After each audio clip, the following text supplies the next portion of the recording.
Oh, yeah. Okay. All right. Well, we're live. This is Hieromonk Enoch. This is Deacon Joseph Sweden, Orthodox Apologetics live for December 17th, even though it might say 16th on some screens. That's my fault. Sorry about that. Okay. So it's been an interesting weekend so far, during this fasting period. So, how are you doing, Father? I'm doing all right. So do we have any questions that have been sent to us or what? I am checking right now. I'd like to make a correction. The last show I mentioned someone called John the Elder or John Saba, and I said he was a monk of Mar Saba. That's not true. It's my mistake. Saba just means the elder in Syriac, I believe. Uh-huh.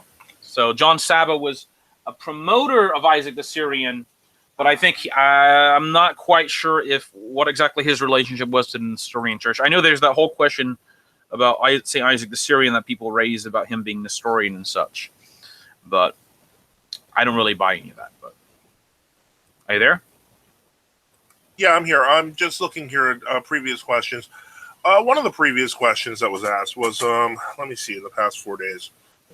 What are your thoughts on the ROAC? Are they a legit group of true Orthodoxy in your opinion? Well, I was a member of ROAC, and I would say yes, they are a legit group of true Orthodoxy in my opinion.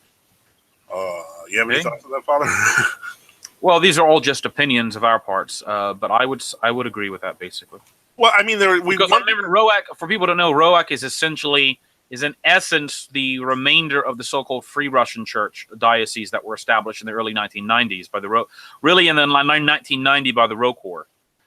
And I'm correct in saying that basically they were composed of mostly former Moscow Patriarchate people with some catacomb Orthodox people. Yeah, that would be accurate. And that still have like some catacomb organizations. And initially, the Free Russian diocese, their only bishop they had was a bishop Lazar Shrubinko, who later, how he was connected to ROAC is a whole other story. But then there was made, I think Bishop Valentine was made in 1990 or 1991. 1990, and then other bishops. I think like there was a Bishop Seraphim and a few others I think that were made. And then there was a Bishop Agafengel who later had his own group that was made by ROAC in 1994, interestingly, or 95. Well, these would have been the FROC back then, the Free Russian Orthodox Church. Yeah, and essentially they were like Michwan Valentine, Rusov. I can't remember. He was originally an archimandrite in the Moscow Patriarchate, and he left with other people. He was actually quite famous in the Moscow Patriarchate, but not for the reasons people thought. Well, remember, didn't he collect the relics of St. Euphrosyne from this old atheist museum because the guy didn't care or something? Do you remember but that's not what made him famous. He was a cook. He was famous as a cook. Was a celebrity chef. Oh, really? Yep. But in any case, so there was actually before, just when he had, had begun leading the Free Russian Church, there were actually cooking magazines that had interviewed him that were, talking about his church and stuff. Oh, there's a story someone told me. There's this Father Mark, who's a ROAC priest in America, and I heard the story he said on Facebook. And he was at some kind of meeting with Michwan Valentine one time when he was like a reader or something. I don't remember. And he said that very early on. Yeah, very early. And he said Michwan Valentine, there was like this one fish that was left on the table, like a salmon or something. Yeah. And Michwan Valentine told Father Mark, says, "Now I want you to eat the whole salmon." And he said, "Well, I'm not, I'm very full." He says, "Well, obedience is greater than sacrifice, so eat the salmon." So we ate the whole salmon, and all the Valentine other bishops started laughing, and they said, "I was just joking." Well, he actually did that. He actually used food to test certain people, because of the fact that sometimes there were cases where when he was dealing with the Luriites, they would, because they were trying to pretend they were quasi-monastics that were living in the world, they would follow fasting rules that nobody else was following. Oh, wow. That gives a new context. So what exactly happened? That's part of the reason he was doing that. And he would force them to eat meat on days where they would, normally eat meat, but they were purposely fasting from meat altogether. Oh, okay. But yeah, I would say that the free, and because technically, according, now this is my what I think is the technical view of the canons, and someone might disagree, but in the canons of Carthage and of the 418 Council of Carthage, there were actually provisions for when sees, that is cities, sees, dioceses, after they've fallen into heresy and schism, if a bishop, a real bishop, retakes the see or establishes himself there, an Orthodox bishop, after 3 years, no one can take that see away from him, and he gains all the privileges and rights of that see. Now, that was passed in Carthage basically because not all the Donatist bishops, people, they had to have an Orthodox bishop go to one city, set himself up, and they wanted to prevent people from trying to overrule them because, whether he would set himself up in a foreign metropolitan see that had fallen into heresy, etc. And so technically, again, I know people may not be interested in this, but again, my view is that after the 3-year period is over, essentially the Metropolitan of Suzdal becomes the bishop. He's the Bishop of Suzdal. And he has, I think according to the canons, the Metropolitan of Rocco Metropolitan New York has no real authority over him. And I don't know if you agree or disagree with that, Father Joseph, but that's my opinion on the matter. Well, I think it has less to do with the canons. I mean, I think that to some degree you're correct. But what it comes down to is if the Roquor's job, and it ultimately comes down to what was the Roquor's job. Yes. The Roquor's job was to restore orthodoxy in Russia. They had no jurisdiction over Russia. If they were essentially creating, pocket parishes for no real reason, which seems to be the prevailing view now, which is nonsensical, then effectively, that justifies New York's position, which I think is that they went into schism basically by not. Yeah. But again, was the position of Rocor to be this all-encompassing organization that could do it once anywhere, or is it really as a provisional organization until they could establish the church, a true church in Russia? Yeah, and that's ultimately what it comes down to. Was Rocor's mission permanent or temporary?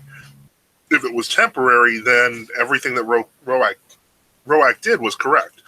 A thing that I'm not a fan of is the fact that many of the FROC really divided into the Roac and what would become the Artok later. And so the point is that these groups, I'm not a big fan of Artok using the justification from UCOS 362 afterwards without making peace with the Roac. And so, the whole thing is ultimately, was the church in Russia supposed to restore or come back or not? And so I think part of the reason that the Rocor under Metropolitan Loris and Metropolitan Ilarion began to take the view that they did is because of the fact that they started subscribing to the idea that that Russia was resurrecting and that the MP was in some way, shape, or form going to return. Was that their original position when they formed the FROC? I don't think it was. And I think it's dishonest to say that it was. I'm confused. It was dishonest to say what? It's dishonest to say that we're introducing parishes in Russia if we believe that the Moscow Patriarchate is going to come back anyway. Yeah, I mean, it's complicated because you have people like Archbishop Anthony of Geneva who supported it, but he believed Moscow Patriarchate was the true church. So it was very. I'm not sure if all of them had a consistent position when they were doing this. No, I don't think. I don't think it was well thought out. It was just, these are the free Russian churches as opposed to the non-free ones, I guess. I think that they felt that they had a responsibility to the catacomb church and to the Russian people, but what they did was disastrous. Archbishop Lazar's actions towards many of the catacomb groups still reverberate today. If you look at the schism between the Roca under Agafungal and the Roca under Antronic, the basic difference of position is based directly on Lazar's position on the catacomb clergy. Okay, but not to get too far off, because we could probably talk for an hour about this whole issue. But we would say that the ROAC is a legitimate church, in our opinion. We're not making synodal statements here, but we're just giving our opinions. Yeah, we're not actually members of ROAC, so for what it's worth. Yes. Okay. So another question, something else I wanted to bring up. Well, somebody had a question, Aristotle. Okay. What are your thoughts on the brown scapular? I think I know the answer, but if you could provide your thoughts, that would be appreciated. Okay. I think we've talked about this before. Brown scapular is the Carmelite scapula. It's this little tiny, almost like there's squares that go, little squares, strings attached to the back and behind and back. And our view is obviously it's not Orthodox, and people should not wear it. It's based upon some fabricated visions of Simon Stock that don't even belong to Simon Stock, that supposedly say that the Virgin will deliver this person. I don't know, I can't remember. I was something like out of purgatory on some Saturdays and all this other stuff. Mm-hmm. I mean, so our view is very not good. Schedule. Yes. Okay. Some other question I wanted to bring up was this question about the Palapethera. All right, and the Palpalethra, the Palpalethra is the old form of the tonsure. All right, and I'm going to read from the Pedalion. It's a short passage from page 801 in a footnote on the Pedalion. Saint Nicodemus, presumably Saint Nicodemus, the of Mount Athos, or it could have been this Archimandrite Theodore or Vasilios, who was kind of the editor of the Pedalion, but I'm not so. I think it's probably Saint Nicodemus. It says the Papalethra, which is also called a Garara, according to Peter of Antioch in his letter to Carolurius, is a more or less circular tonsure of the hair at the point of the head, similar to a wreath. It is not a custom confined to the Latins, but one that was adopted by the entire church, both Eastern and Western, as is corroborated both by the present canon and by the canon and by the Holy Fathers. For St. Jerome, in writing to St. Augustine, says, I wish I had your halo. Likewise, St. Augustine to Bishop Proculianus, by our halo, or tonsure. It is wont to be affected not in honor of the Apostle Peter, as the Westerners say, but originally and properly in order to serve as an outward sign of the guise of clerics, by which the latter is differed from those who were not clerics according to the present canon. Consequently, and in a more allegorical way, it served as a type of the crown of thorns of the Lord, according to the interpretation given by St. Germain. And by this, I believe St. Nicodemus is talking about St. Germanus of Constantinople, in his dissertation on mystical contemplation. Be that as it may, the clerics of us Easterners unskillfully cut the hair of the head above and a little below crosswise, that is to say, in leaving the crown untonsured in the center and wholly untouched. Thus today, inexpertly and inautistically, contrive this papalethra, whereas the Westerners, because they affect this for adornment, make it by shaving the hair from the head above and below, and cutting off the central part entirely, and making it unlike the halo of the saints. It was because of this that Maximus Marguinus, who I believe was an ecumenical patriarch of Metropolitan in the late 1500s, in his 35th note on the canons of Antioch, called the Papalethra of the Latins a whorish garland. And you should see Dositheus of Jerusalem in his Dodecabibulus, page 778, about this. For those wondering, this is the Friar Tuck haircut. Well, and let me read the rest of the canon, but it should be remembered here that what he's talking about is not the over-exaggerated Cistercian post-schism one, where it's like the head's entirely shaved except for this small little band. Right, no, it's not that bad. You'd have to say having short hair, but then the top of your crown of your head is bald. But there's hair all beneath it. All right? St. Nicodemus continues, and he says, as for the fact that our own clerics ought to wear this halo at the point of the head, let them learn it from this canon, from Trullo, for indeed it is not correct to do away with ancient devices which our fathers had devised. Two things, however, in the present canon are noteworthy. One is that in holy orders, those who were in holy orders who were being deposed on account of canonical crimes first put off the guise of the clergy, and thus dropped into the status of laymen, for it would have been unbecoming for them to have stood with laymen with the guise of the clergy. This is why Balsamon, in interpreting Canon 44 of Basil, says that those who have been deposed change the guise. And on this point, Apostolic Canon 25 and Canon 3 of Basil can be reconciled with each other, as well as other canons that say that for the deposed to be dropped into the status of laymen. Accordingly, others say that if those deposed themselves afterwards come to hate the sin willingly and spontaneously, and keep away from it altogether and repent, they may regain the guise of the clergy that they lost. That is, they can have the clerical tonsure, but nothing else. If this is true, it is plain that such men used to be elevated to the status of those in holy orders and enjoy the honor attaching to the rights of sitting and standing with him. And on this point, St. Nicodemus says, again, Canons 1 and 2 of Ancyra, Canon 9 and 10 of Neo-Caesarea, Canons 3 and 26 of the present Synod, that is Trullo, and Canon 27 of Basil can all be reconciled, which say that those who are degraded from holy orders may enjoy the honor attaching to the rights of sitting and standing with those in holy order, and in general only the outward honor of holy orders, concerning which the footnote to Canon 26 of the present Synod ordains. Now, in St. Germanus of Paris's a commentary on the Divine Liturgy, I think it's section 13, which would be page 65 on the modern English translation. We read the following. He says, "The double crown inscribed on the head of the priest through tonsure represents the precious head of the chief apostle Peter. When he was sent out in teaching and preaching of the Lord, his head was shaved by those who did not believe his word, as if in mockery. The teacher Christ blessed this head, changed dishonor into honor, ridicule into praise. He placed on it a crown made not of precious stone, but one which shines more than gold, topaz, or precious stone, with the stone and rock of faith, Peter the most holy, the summit, beauty, and crown of the 12 stones, which are the apostles, is the hierarch of Christ."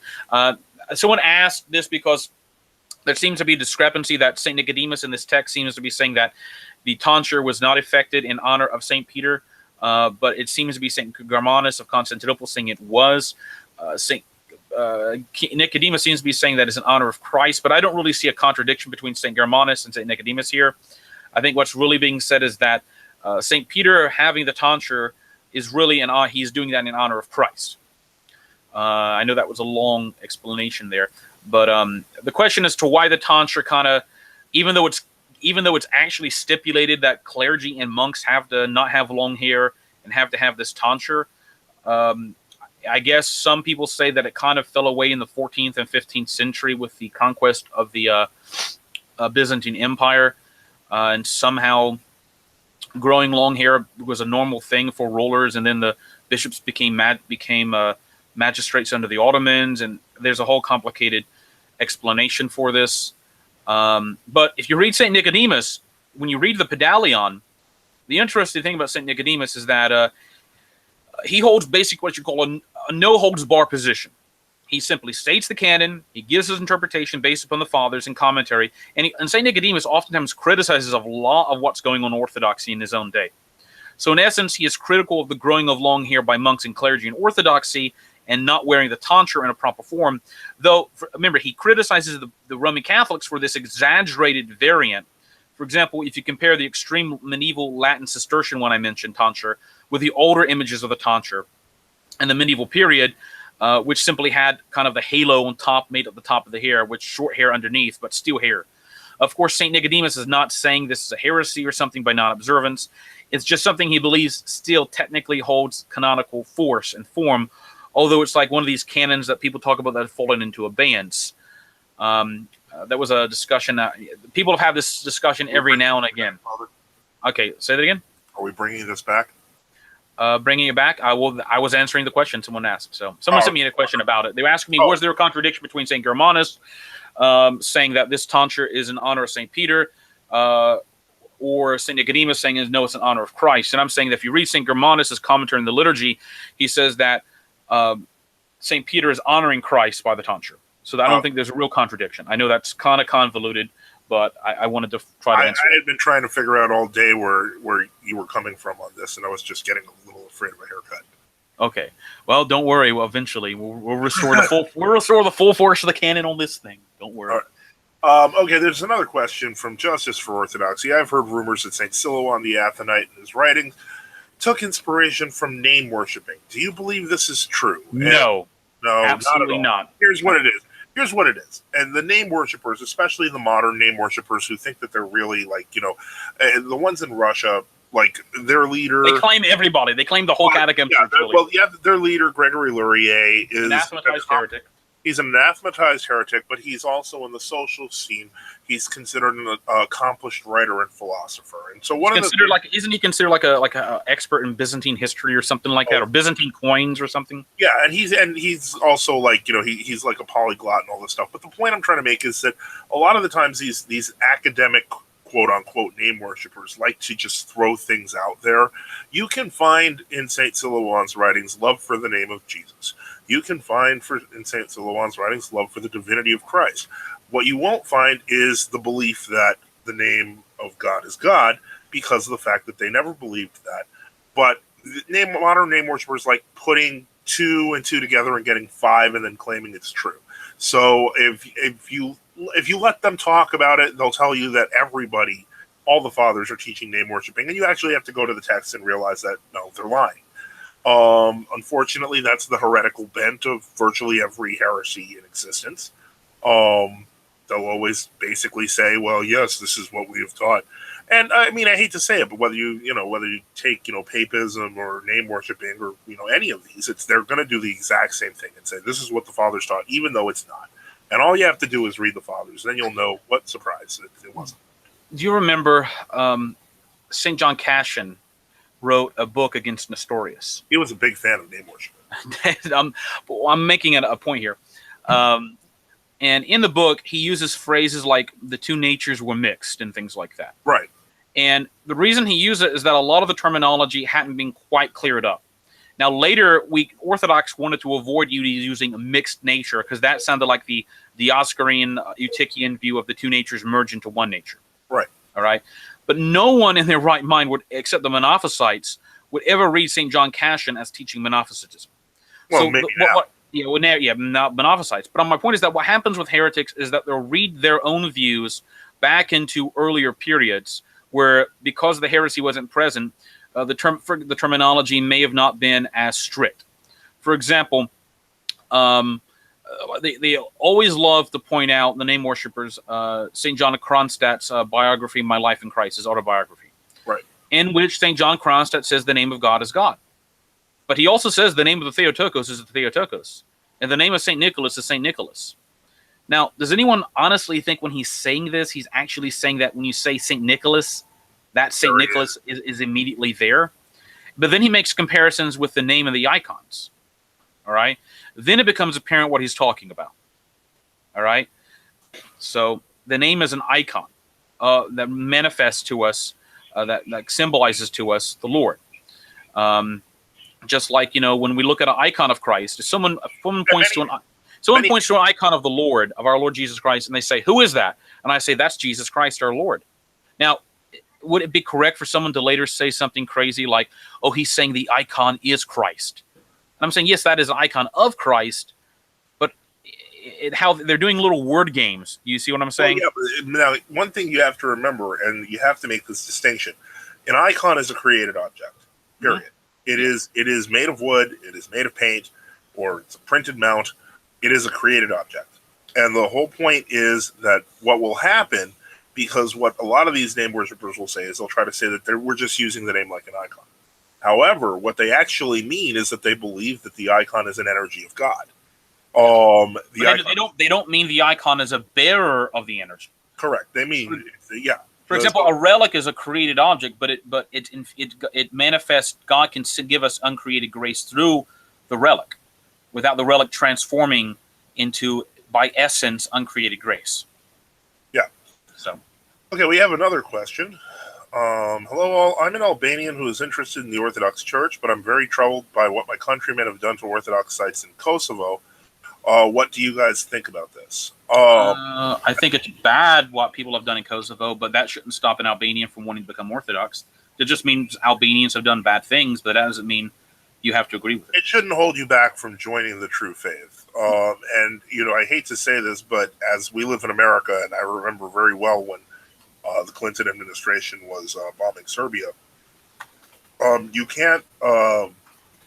when it comes to the true faith, you can't let historical circumstances keep you in the way of going for the path of salvation. So you have to, that has to be your focus 100%. Now we should also mention that Albanians have for long, before they became Muslims, they were Orthodox. Yeah. All right. So the concept that Islam or even Roman Catholicism were the original Albanian religion is not true. I mean, it was Orthodoxy. Oftentimes it's been pointed out to me that why is it that only 20% or so of Albanians kind of claim to be Orthodox and so many claim to be Muslims and then Roman Catholic? Well, the problem is that Albanians spread out throughout the Balkans and even into Greece and into Italy. So that I remember one person, kind of a priest who passed away several years ago, had been in Greece for several years. And he made the comment that a lot of Greek people are essentially Hellenized Albanians. They just Hellenized over the decades since the Greek War of Independence. So, I mean, there's really no national reason for not becoming Orthodox. I mean, there's many reasons you can point out. Albanians were originally Orthodox, and they were. So it may be a bad thing what Albanians do in Kosovo, but again, like Father Justice said, that's no reason not to become Orthodox. He mentions, Zeph mentions, we have our own autocephalous church. That was kind of established in the 1920s by the Patriarchate of Constantinople. I mean, I can only say that one should focus as clearly as possible on orthodoxy. Personally, ecclesial structures change over time. There's chaos right now over Ukraine with that. Yeah, but of course we can't recommend someone go to an ecumenical patriarchate church. Right, and so the point is, you have to focus on your conversion to orthodoxy, rather than how institutions take care of things. Okay, that's now that led into some we've had some interesting discussions over the past couple of days with Ukraine, because they I guess they just chose a new basically they made the vice patriarch, for lack of a better term, the patriarch. Yes, Epiphany. Yeah, he's a 39-year-old. Basically, he's kind of handpicked, and he was trained by what's his face, Philaret. Yeah, Philaret, Tennessee. But he also was trained in Greece for several years at a theological school there. Yeah, and I think that's it's basically, that was part of the plan. Exactly, it was to make it a more legitimate. So he speaks perfect Greek, is from what I understand. Okay. Well, yeah, no, and I don't. That doesn't surprise me. So that's I hate to say this, but what you're going to see here, and what a lot of people are going to see, is you're going to see a situation that is completely uncanonical become eventually brushed over as quote unquote canonical. So this is all part of the cleanup of the whole thing. Is that they have this young guy who's basically Philaret's stooge, and then they're going to say, oh well, the KP is clearly not the same structure that it was before. And it's changed over several decades. Yeah. I mean, but the bigger point is now I don't accept the Moscow Patriarchate, so I'm not siding with them. But I'm saying is that one of the reasons you can clearly see this, they want this to happen, is I think about 30 to 40% of the actual population numbers of the Moscow Patriarchate are actually in Ukraine.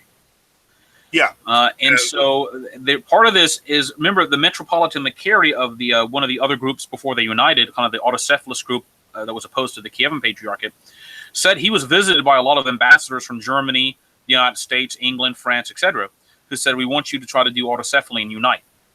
So, there's this other international component. There's a globalist program going on. Exactly. And it's not that they care what's true orthodoxy or not. Their view is that, this is going to make trouble for Russia. That's all we care about. And as a matter of fact, I'd say it's quite the opposite. I was very disturbed by seeing the quote-unquote icon that they put of a mural, which is, supposedly St. George trying to stab the Byzantine eagle as opposed to a dragon.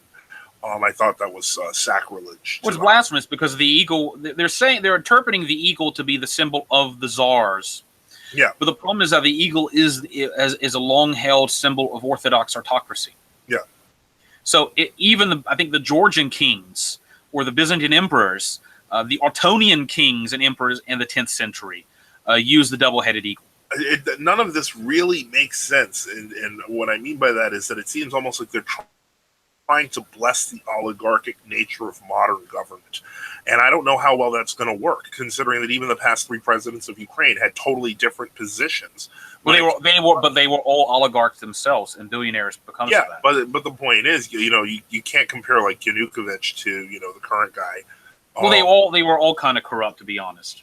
But yeah, but they're corrupt in different directions, though. The point is that there can't be a symphony with that, and it's bizarre. Yeah, but it's also true, and people are going to be upset. But it's also true that I don't think you can really have a symphony between what is real orthodoxy and current human Russia. They're already starting the whole Putin as Tsar meme. Exactly, and which is absolutely ridiculous and stupid. The view is that, well, if you don't support Putin, then it means you're for then you're for the Ukrainians, as opposed to, maybe you're not for either side or so. Now, somebody, Assault or Rifle 33, what are your thoughts on Roak? I'm a catechumen right now through them, and I wanted y'all's thoughts. Actually, we would suggest going back to the beginning of the show. In this particular episode, we did start talking about Roak pretty early on because of a previous question. So actually, let me actually check. It might have been it was your question. Actually from 4 days ago. So, listen back to the show. The short answer is we like them, and that's about it. But always go back to the beginning, and you'll hear what we had to say on that. Now, I believe there were 2 Moscow Patriot Metropolitans that actually have joined the Fanar-created group in Ukraine now. That wouldn't surprise me. And I had read an article, and I'm not sure if it's quite. I read it actually on a Moscow Patriot site, but I also read it on Portal Credo, which is like antagonistic to Moscow Patriarch, and they were quoting Ukrainian writers. Even though they're paid. And I don't like Portal Credo because they're secretly around behind the scenes by the Imoslavi, and it's anyway. You got this way. That's not even behind the scenes. Those are featured. Yeah, right. But you have to read. This is why you have to read multiple sources. But here's the thing: the real behind the scenes is the guy paying for it, and that up at least until recently was Gleb Pavlovsky, which means that frankly, that's even covered by the government. Which led me to another No, explain who is Gleb? Who is Gleb Pavlovsky? Gleb Pavlovsky during the period of during the whole Glasnost period was he was kind of like a centrist Russian political scientist. He was kind of a dissident, and now he's kind of like considered like controlled opposition. So he's actually part of the whole thing. So is he an oligarch? Is he a millionaire or what? No. He's a political scientist. So he doesn't have a lot of money. We don't know I don't know how he's paying for Portal Credo.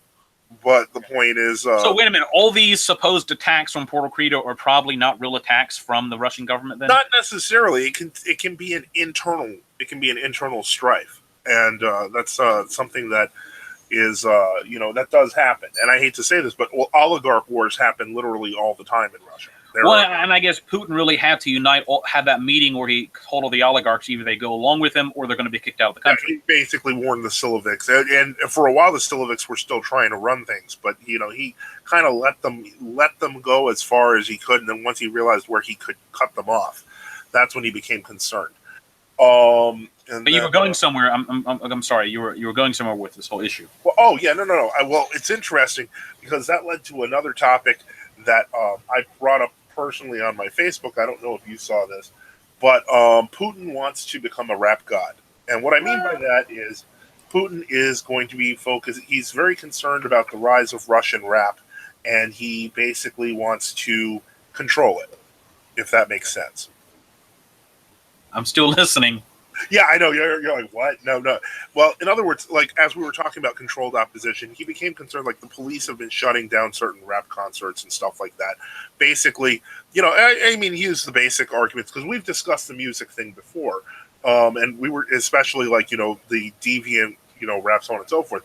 But really, the ones he's kind of been focusing on are like rappers who talk about police brutality. He's actually shut down some of their shows. So this is a very interesting thing. But his attitude, as he basically stated on one of the state TV shows, is, well, we can't stop it, but we can kind of control it, and we can kind of put it under our thumb. He's apparently from the Associated Press article, and I'd have to read it. Actually, I would want to read a Russian. I'm not a fan of Putin, but I would actually want to read. I'm still know that this is kind of going to be one-sided. I'd want to actually read a Russian language article. Got to hear both sides. Yeah, but he said drug propaganda is worse than cursing. Well, that's actually true. His attitude on the cursing, it's funny because if you read that article, he starts saying like cursing is basically like a part of the Russian, like the body parts. So. It's good to know because but in any case, so let's see here. What else have we? I just thought that was interesting because we started talking about controlled opposition. Portal Credo is basically controlled opposition. Okay, I mean it's an interesting question. I mean about that. So okay. Well, I mean they're very good at control. I mean I kind of suspect that because it always seems like they're always pushing something, but you never can quite tell. Anyway, let's see. So someone says, okay, no other answers. Okay, no other questions. All right. Okay, well, there's another question to talk about, and that is, I won't give any names, obviously, but that's the question of someone asked the proper form of baptism. And the proper form of baptism is, of course, 3 immersions. Triple immersion in the name of the Father and of the Son and of the Holy Ghost. 3 times in the water. 3 times in the water, and in the water and out of the water too. Yeah. So, 3 immersions, and immersions. The I and the E. Now, what's true is that in the Didache and in some other writings of, I think, the early fathers, they will say that if someone is in trouble or in a sick bed or bad off, you can pour water on the head 3 times. That is said, and that is counted. In fact, I think Canon 12 of Neo-Caesarea says that, talks about clinic baptism, the baptism of clinics. I think the word klinikos in Greek means like the sick bed or something, the sick one. Like we get the word a clinic from. Yeah. Although Canon 12 of Neo-Caesarea says that people who wait to their sickbed to be baptized shouldn't be made priests unless there's absolute necessity. Of course, that's talking about people who postpone baptism, to their last moment, and then they recover because they didn't want to. They wanted people to stop this problem of saying, "Oh well, I'm going to get baptized before I die," So now the question was, what about sprinkling in the case of an emergency? And I think we discussed this, and the issue of Epistle 75 of St. Cyprian was brought up. Yeah. And in the epistle, in section 12, St. Cyprian says, "You have asked also, dearest son, what I thought of those who obtain God's grace in sickness and weakness, whether they are to be accounted legitimate Christians, for that they are not to be washed, loci, but sprinkled with the saving water." Okay. Not why, but now here's the problem. There's 2 different translations of this. One actually says, "But have the water poured on them profusely." Okay. In this point, my diffidence and modesty prejudges none, so as to prevent any from feeling what he thinks right and from doing what he feels to be right. As far as my poor understanding conceives it, I think that the divine benefits can in no respect be mutilated and weakened, nor can anything less occur in that case, where with full and entire faith, both of the giver and receiver, is accepted what is drawn from the divine gifts. For in the sacrament of salvation, the contagion of sins is not in such wise washed away, as the filth of the skin and of the body is washed away in the carnal ordinary washing, as that there should be need of saltpeter and other appliances also, and a bath and a basin wherewith this vile body must be washed and purified. Otherwise is the breast of the believer washed. Otherwise is the mind of man purified by the merit of faith. In the sacraments of salvation, when necessity compels and God bestows his mercy, the divine methods confer the whole benefit on believers. Nor ought it to trouble anyone that sick people seem to be sprinkled or effused. Now, there's an interesting question about whether sprinkled or effused. If you read the context, it almost seems like he's making a comparison between the two. When they obtain the Lord's grace, when Holy Scripture speaks by the mouth of the prophet Ezekiel and says, "Then will I sprinkle clean water upon you, and you shall be clean from all your filthiness and from all your idols." And I'm going to put the epistle in the comments so people can read it. Now, if you read the first, now this is just my interpretation of the epistle, and people can disagree if they want. That he says, in this point, at the beginning of the epistle, he says, "In this point, my diffidence and modesty prejudges none, so as to prevent any from feeling what he thinks right and from doing what he feels to be right." To me, it seems that he's saying that if somebody feels uncomfortable about them being baptized by sprinkling or pouring on their sick bed, that he doesn't prejudge them if they want to be fully immersed. That's how I interpret it. Someone can disagree. Though to me, it does seem evident from Canon 12 of Neo-Caesarea that there is a clinic baptism that's accepted, that's not repeatable by the church. And people try to interpret Canon 12 of Neo-Caesarea by saying, well, it says they can't be ordained. Well, it doesn't quite say that. It says they can't be ordained later unless the bishop finds there to be grave need, and then they should be ordained. And the reason it says clinics shouldn't be ordained is because they've waited till they're sick to be baptized. So it has nothing to do about someone of their involuntarily being sick. Like getting like they're, a catechumen, they get sick and they're going to die, and the priest has to come and take a bucket of water and pour it in their heads 3 times. So that's, I'm very skeptical in my own opinion about the concept of sprinkling. I think it says aspergio in Latin or profusio, and I think in the Didache, it really only says perfusion. So, that's just my opinion. I know people are going to be, find controversial, but I think what's true is that in some groups, like in the Serbian Patriarchate, and apparently even in the Moscow Patriarchate and a few other places, even some, if you look on YouTube, you can see all these videos. There are people who are like babies, where they're basically sprinkling or cupping water in their hand and putting it on the head. And to be honest, that's not a canonical baptism. Yeah. You're not talking about a sick bed person there who's dying. All right. Yeah. You're talking about, some, and here's the problem. If you look on these YouTube videos, the videos that show like a Greek or Georgian priest doing an actual triple immersion baptism, half of the votes are down votes. And if you look at the comments, they're like, this is barbaric. He's going to harm the child. He's going to blah, blah, all this other stuff. So I wonder if there's actually not a lot of negative cultural pressure in some of these places like Serbia and other places not to do immersions. Someone mentioned that during the communist period, that seemed to be maybe when they started doing pouring as a normal thing in the Serbia.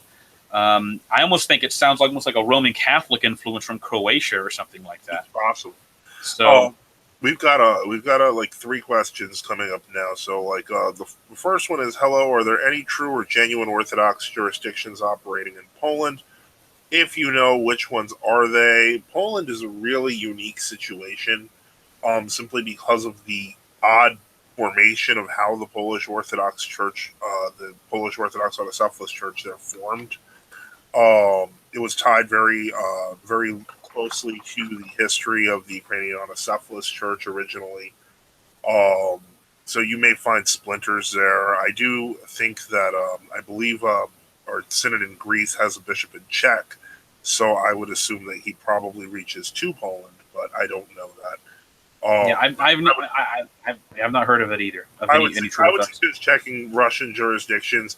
Out of all the world Orthodox jurisdictions, Poland's the only one, to my knowledge, that's actually rejected the 1923 Council. But that's a plus. But on the minus side, Sawa of Poland is also was probably an informant for the Soviets. So it's kind of they're involved in their own ecumenical stuff over there too with the Roman Catholic. I thought they were complete. I thought they kind of broke off. No, it's all very. I would say no. Now, what is true is that they say is that the majority of their people are on the old calendar, but like the majority of their dioceses are not. I've never been. You might want to look at that was all changed in 2014. Okay, maybe they did change that or something like that. And remember, from what I understood, the 1923 Council was basically thrown away. So, remember, it was Dionysius of Warsaw that became the first primate, first hierarch of the Polish Orthodox. Yeah, and he received that Thomas though from Constantinople, which created a lot of controversy. However, Patriarch Gregory IV Haddad of Antioch wrote to him and said, "Look, I accept you as my synod won't make a statement one way or the other, but I accept you as Orthodox. I mean, and as the legitimate head of a church." And Patriarch Gregory IV, like in 1925 or 26. He said that mostly because Gregory the Haddad had been the one who actually consecrated Dionysius back in like 1910 in I think in the Kiev cave lava or something, or maybe it wasn't actually in Warsaw. He had been actually his chief consecrator with like 30 other bishops, because the Patriarchs of Antioch made these like begging trips to Russia a lot. I think Dionysius actually had. I mean, look it up. I think he. You know what happened to Metropolitan Dionysius of Warsaw? He was actually, after the Soviets took over, he was arrested and confined to an apartment, and he like mysteriously died because he refused to cooperate with them. And then they replaced him. They had like he was forced to resign. Basically, they just arrested him, and they said, "Oh, you cooperated with the Nazis, blah blah blah, and now you're kicked out, and we're going to put in someone loyal to Patriarch. What's his name? I guess it would have been Alexei I or something like that." So that's the period where the Polish Church began its collaboration with the communists. The second point is that I think the majority. I mean, again, I'm not. You're gonna have to ask some Russian jurisdictions if there are any traditional true Orthodox churches in Poland. I'm not sure, like Father just said, but I know that the majority the majority of people who claim to be Polish Orthodox are going to be Belarusian or Ukrainian. Yeah, and that's because when Poland became a country and then it expanded, it ate parts of what we would call the extreme Western Russian Empire, or what we would call Western Ukraine today. All right, So and parts of Belarus, it consumed parts of it. And that's why, and like, for example, Poland always had some, and they were during the 1920s and 30s, there was a lot of horrific persecution of the Orthodox. The Ukrainian, one of the later Ukrainian independent bishops, Metropolitan Mstislav Skripnik, before he was made a bishop by the Polish Orthodox, like in 1944, he had originally been elected as the Orthodox member of the Polish Sejm, which is like their Senate. Yeah. And he was, if you read some of his speeches, the Polish government under the Roman Catholic influence were destroying they were literally just tearing down hundreds of Orthodox churches. Yeah. And their view was that you don't need these churches. This church is too old. Do you need 20 Orthodox churches in one province? They would say like, oh, this church should really have 200 people going there, but only 40 people in the village go there. So they say, well, we're going to seize control of it. And the Vatican was behind all this too, because they had a concordant with Poland. They were trying to force these people to become uniates.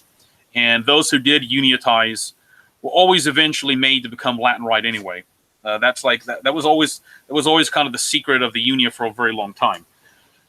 But anyway, we could go on about that. Yeah, but we have more questions. Yeah.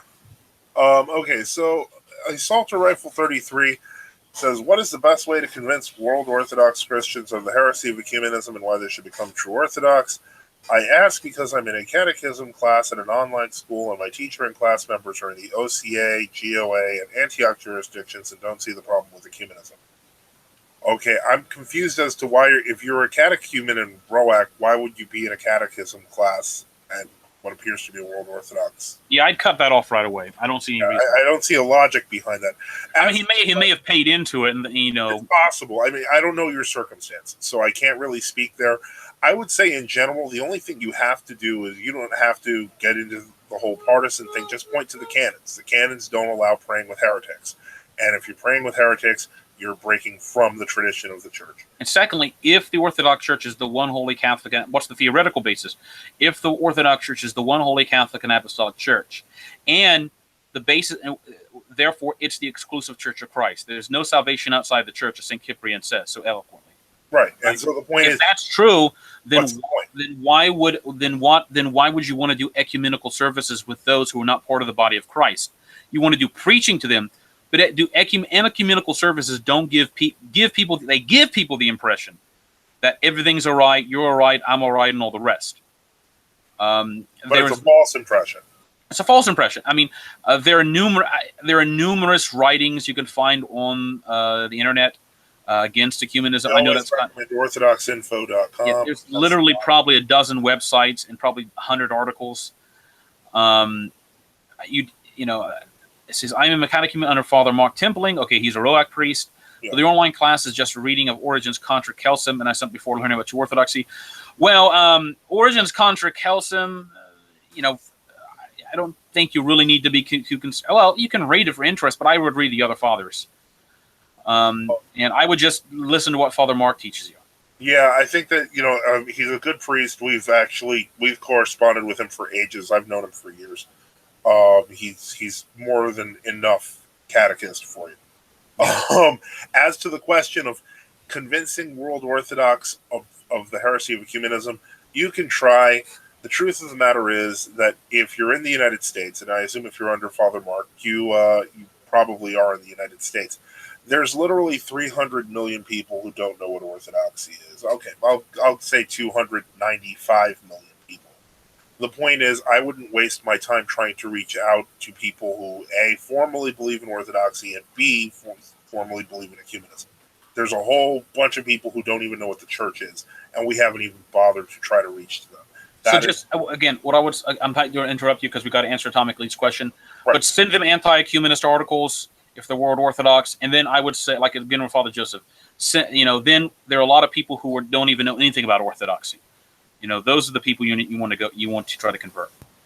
Anyway, we'll get to Atomic's question. Atomic Lead at the top asks, is the Roman Catholic teaching of faith, hope, and charity as infused or supernatural virtues a heretical innovation? Saints John of Damascus and Maximus both say that virtues are natural without qualifications, asking because apparently infused virtues was considered monothelitism or monoenergism, if I understand correctly. About my question up there, thank you kindly, Father.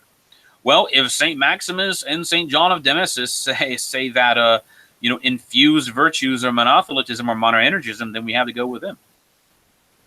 So now, I think, isn't there a sense, Father Joseph, I'm correct, that though we can say that when God gives us grace, He is giving us supernatural gifts, though, correct, in a certain sense? Well, yeah, to some degree, He's giving us those gifts, but that's I'm a little bit. Can you post the sections from Saint John Damascene and Saint Maximus to talk about this? I mean, if you could post a link, I could probably answer more about it, because I want to see exactly what they say. Because this is one of those questions where you can always find someone that says, yes, that's heretical if you say it that way, but if you say it this other way, technically it's not. Because I've dealt with so many of those questions that where what happened. The Roman Catholic, there's this English. I heard one time someone tell me that the Roman Catholic Church and its teachings are like looking at, being in looking at orthodoxy through a funhouse mirror. Everything kind of looks the same, but it's really distorted and out of proportion. And some things, your head's gigantic, your hand's small. It's like completely contorted. So right. A lot of teachings and names and versions of words are very similar, but there's a lot of perverted meanings in them. So, yep. Oftentimes people can. This is why the Roman Catholics say, well, the Orthodox believe the exact same dogmas we do, which is not true. I mean, this is the whole argument they've made against the union. Pardon me? Well, he said it's in the debate with Paris. Okay. You can find that, I think, probably in Google Books. Yeah. Hold on. Okay, then whatever says Syriac Orthodox Church. Okay. Debate was... Okay, find the debate. It's probably on the second floor below me in one of the libraries, but I'm not going to walk down there at the moment. Now, can you give us, Atomic Lead, the actual page number, the chapter? I just want the context, because just using the term infused virtues, I'm not sure what that means. I mean, is God infusing regular people with virtues? Are we talking about the virtues of Christ? What is this infused? I think he's saying that the virtues are natural to man. That is, they're natural in the sense that man is by nature good. That is, the nature of man is good. We're made in the image of God. However, we've lost the likeness of God. All right? So we have corruption that's attached to us. This is like we say that death is not natural to humans. Right. Yeah, no, I understand. Right. So the question is if St. Maximus is saying that the original pre-fall state of man is that faith, hope, and charity are natural to that would make sense. All right? So but it would make sense, is the grace of God then enlivening these things when we become part of the church? Maximus the Confessor, probably the classics of Western spirituality book you can find. Here is one of them. Maximus the Confessor, selected writings. I think it's got a debate with Paris in here. Maybe it does. It has the commentary on. Okay, well, that's a question we're going to have to look for more information on. Okay, so Atomic Lee says that the Roman Catholic definition is faith, hope, and charity. That those virtues are not in any way natural in the sense that I think. Okay, well, I understand that, and I'm just trying to find here in debate with Pyrrhus.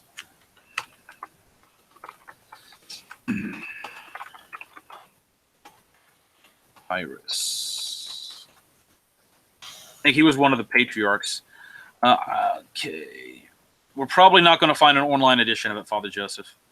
Well, yeah, we'll get into the question because we want to touch on it. So we will touch onto that tomorrow, Atomic. We'll dig deep as we usually do, and we'll have an answer. Okay, so this other guy says, okay, then whatever. Well, he's busy chatting about how he doesn't accept Chalcedon. I'm very sorry to hear that. We don't accept the robber council where the dude was murdered. So basically, we stick with the seven councils. Justice for Orthodoxy had a question here. There's a theory that the flood did happen, was recorded by multiple cultures. However, the theory goes into the story of Noah's Ark and states that the story was revamped to have a moral message. Could I hear your thoughts? There was a theory of a flood in the time of Emperor Io in China, as well as other indications of a flood historically. I don't go into the whole time matching thing because there's always going to be some discrepancies there whenever you're dealing with different cultures. As to Noah's Ark was real. It's that I don't see it as something where it was just created to give a special message to it. Noah was real, the Ark was real, and all the dimensions given were real. So there's no real point to, there's no point to revamping it. It's just that's just the position. That's just what was written by the scriptural author. And the fathers understood it as a real flood. Yeah. Now it's interesting to note, Father Joseph, that you brought up the Chinese had some tradition of a.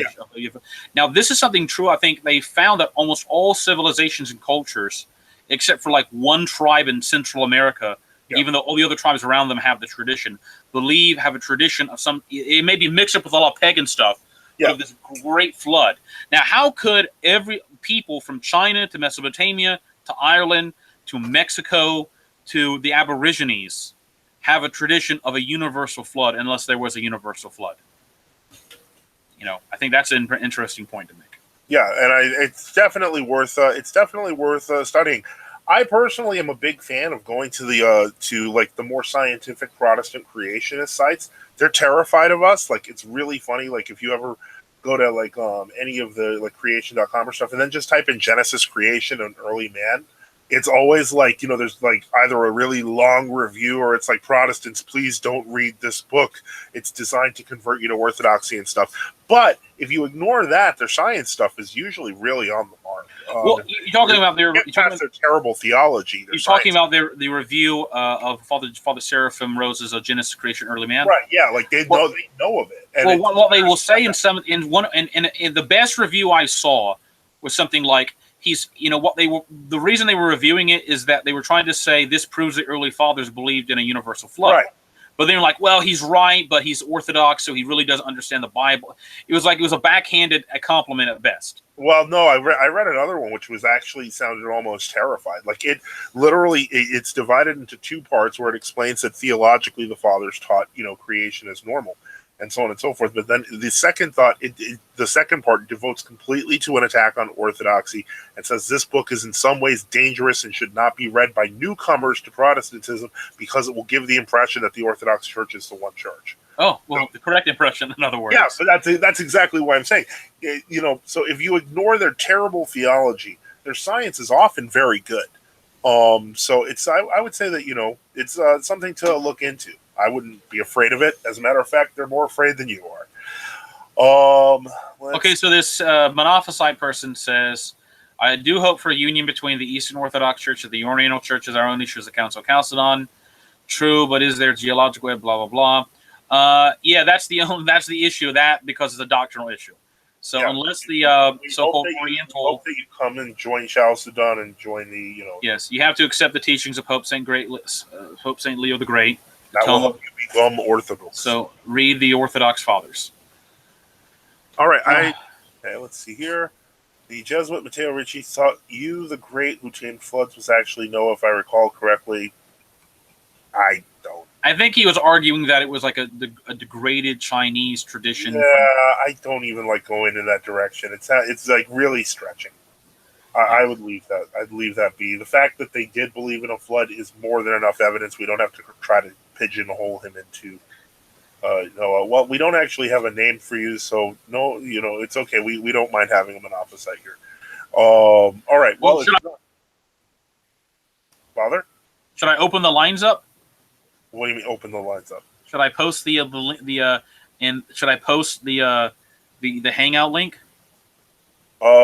Why? Did anyone ask to do that now? I don't know. Maybe we'll do that tomorrow in the latter half of the program. Yeah, we'll do that this week. We'll definitely have you'll get. That'll be the call-in option, I guess. Call in and make your comments personally. Yeah. Well, you're going to have to be very careful. So.